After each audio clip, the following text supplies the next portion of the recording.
Hi welcome to the ஊஸ் mini vlog. இது day in my life தான் பார்க்க போகிறீங்க. காலையிலேருந்து ஈவினிங் வரையும் நான் என்ன பண்ணேன் அப்படின்ட்டு தான். லஞ்சுக்கு வந்து வெண்டைக்காய் போட்ட கார குழம்பும், அதுக்கப்புறமா புடலங்காய் பொரியல், அப்புறமா வத்தல் வறுத்து கொடுத்துட்டேன். சரி புளிக்குழம்புக்கு வத்தல் வறுத்து கொடுத்தா நல்லாயிருக்கும், சாப்பிட்றதுக்கும் நல்லாயிருக்கும். அதனால் அது வறுத்து கொடுத்தாச்சு. அப்புறமா பிரேக்ஃபாஸ்ட்டுக்கு வந்து அவங்க வீட்லேயே சாப்பிட்டுட்டு போயிடுறதுனால தோசையும் அந்த புளிக்குழம்பு மீதி இருந்தது.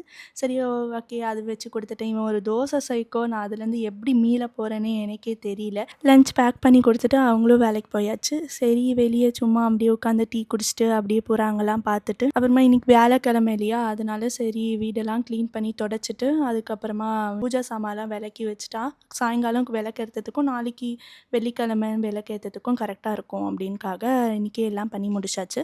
அப்புறம் அதுக்குள்ளேயே பார்த்தா சாயங்காலம் ஆயிடுச்சு. தினேஷ் கிட்ட டின்னருக்கு என்ன சாப்பிட்ற அப்படின்னு கேட்டால் தோசை தவிர வேறு எதுவுமே சொல்ல மாட்டாங்க.